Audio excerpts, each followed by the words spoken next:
Om Swastiastu. Om Swastiastu. Perkenalkan, kami dari kelompok Karna ingin presentasikan tentang perkembangan hukum Hindu. Tapi sebelum itu kami akan memperkenalkan diri kami masing-masing. Yang pertama dimulai dari saya.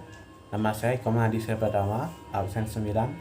Saya Gede Dharma Prasatyam, absen 5. Nama Igede Prabawa Kusuma, absen 7. Saya Iko Manggede dan Giovanni, nomor absen 11. Perkenalkan, nama saya Abdu Galih Bramanta Dasana, absen 17.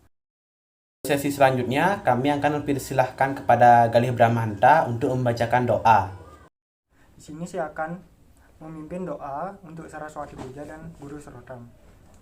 Sebelum itu, baiklah Ibu Guru dan teman-teman melakukan sikap sempurna. Baiklah, doa saya akan mulai. Saraswati Puja. Om Saraswati Namastudyam Waraneka Marupinin Vidya Rambam Karaksami Sidi Bawan Tumi Sada. Guru Serotam. Om Gurur Brahma Gurur Wisnu Guru Dewo Maheswara Guru Saksat Ara Brahman Tasmai Sri Gurawe Namah Loka Samasta Sukino Bawantu Loka Samasta Sukino Bawantu Loka Samasta Sukino Bawantu. Om Santi Santi Santi Om. Untuk sesi selanjutnya, pembacaan materi. Pengertian hukum. Hukum secara umum adalah peraturan-peraturan atau ketentuan-ketentuan yang mengatur tingkah laku manusia, baik sebagai perseorangan maupun sebagai kelompok agar tercipta suasana yang serasi, tertib, dan aman. Selain itu, hukum ditetapkan oleh penguasa, pemerintah, maupun berlakunya secara alamiah yang kalau perlu dipaksakan agar peraturan tersebut dipatuhi sebagai mana ditetapkan. Fungsi hukum. 1. Berfungsi membatasi kepentingan dari setiap pendukung hukum atau subjek hukum. Yang kedua, menjamin kepentingan dan hak mereka masing-masing. Ketiga, menciptakan pertalian-pertalian guna mempererat hubungan antara mereka. Yang keempat, menentukan arah bagi terciptanya kerjasama. Yang kelima, pengendalian sosial agar ketertiban ini bisa tercapai, maka perlu adanya kepastian hukum di dalam masyarakat sehingga mampu menciptakan masyarakat yang tenang, tentram, damai, adil, sejahtera, dan bahagia.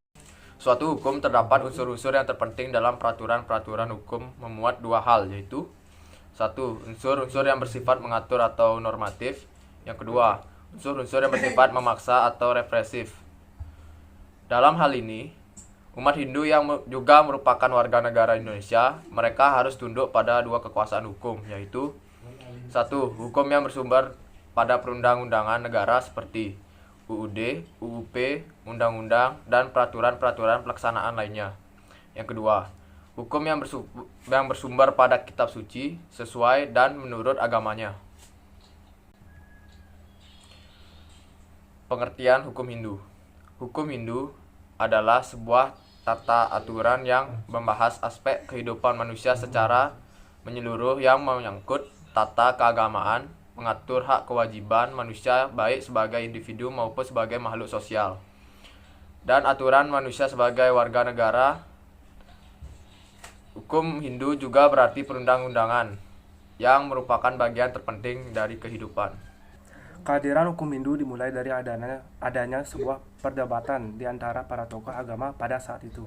Berbagai tulisan yang menyangkut hukum Hindu menjadi dan merupakan perhatian khusus bagi para maharsi terhadap pembinaan umat manusia.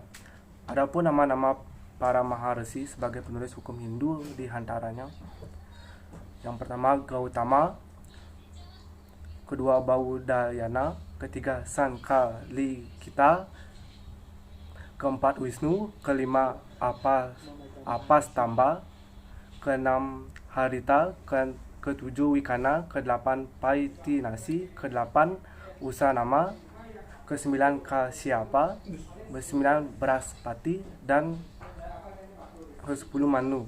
Hukum Hindu telah dimulai juga dengan berbagai perdebatan dan kritik masing-masing sehingga melahirkan beberapa aliran hukum Hindu, di antaranya 1.